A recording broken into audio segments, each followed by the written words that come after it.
Bonjour, quatrième TP du piston bielle, nous allons réaliser un assemblage. Donc je clique sur Nouveau, Assemblage, OK.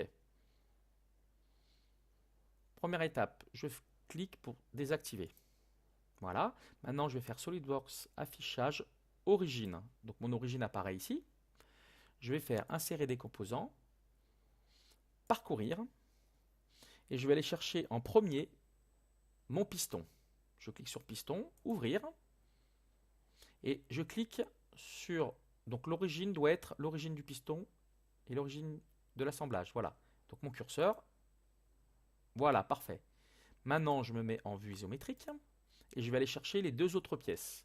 Donc je fais insérer des composants, parcourir, je vais chercher donc l'axe, ouvrir. Là par contre, je le mets en dehors. Voilà, je dézoome avec la molette. Voilà, insérer des composants, parcourir, et là je vais aller chercher la bielle, qui est la troisième pièce. Voilà, je mets mes pièces à peu près dans cet ordre. Donc là, j'ai fait mes trois pièces à assembler. Donc maintenant, ce que je vais faire déplacer les composants. Donc si je clique sur ce composant, je peux le déplacer. Voilà, je peux le déplacer. Par contre, celui-là, je ne peux pas le déplacer parce qu'il est fixé.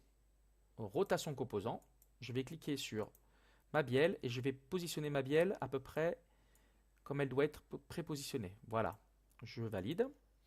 Je fais un zoom au mieux. Voilà, donc je dois avoir à peu près mes pièces qui sont positionnées comme ça. Maintenant, je vais faire ajouter des contraintes. Pour cela, je clique sur contraintes.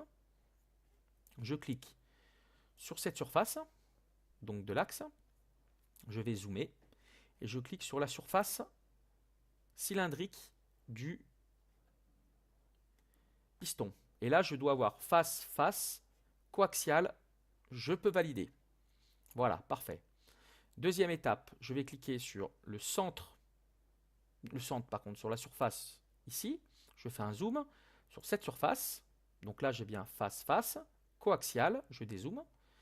Je valide. Voilà.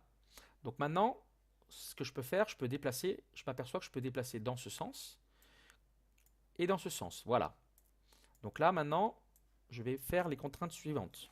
Alors pour cela, je vais être obligé de valider, de sélectionner mon plan le plan de face, pardon. Donc je sélectionne le plan de face. Une fois qu'il est sélectionné, je clique sur contrainte. Et donc là, je dois avoir le plan de face qui est déjà sélectionné. Et je clique sur cette surface. Et là, petite astuce, je vais mettre distance et je vais taper 7,9. Je peux valider. Voilà. Et je viens de me positionner donc au milieu. Si je me tourne comme ça, je dois avoir mon axe qui ne doit pas dépasser. Voilà, c'est parfait. Étape suivante, je revalide de nouveau. Je vais prendre le plan de face. Je vais cliquer sur esquisse. Je vais sélectionner la surface de la bielle. Et là, je dois faire distance. Et là, je vais taper une distance de 1,5 mm. Je valide. Voilà. Je valide une deuxième fois. Et là, je vais vérifier que je suis au milieu. Donc là, c'est bon. On est au milieu, donc il n'y a pas de souci. Je vais me mettre en plan de face. Voilà. Je vais désélectionner pour rien avoir de sélectionné. Voilà. Donc là, je vais faire plan de dessus, contrainte. Et là, je vais zoomer et je vais sélectionner l'origine. Voilà. Vous avez vu, ça s'est déplacé et je suis coïncident. Donc là, j'ai bien plan de dessus, origine de la bielle. Je valide. Je valide. Voilà. Je me mets en vue isométrique. Donc voilà, mes trois pièces sont assemblées. Je vérifie en tournant que tout est bien assemblé comme moi. Pas de souci.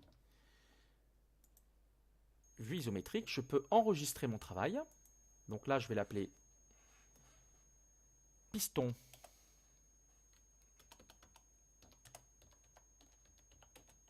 miel.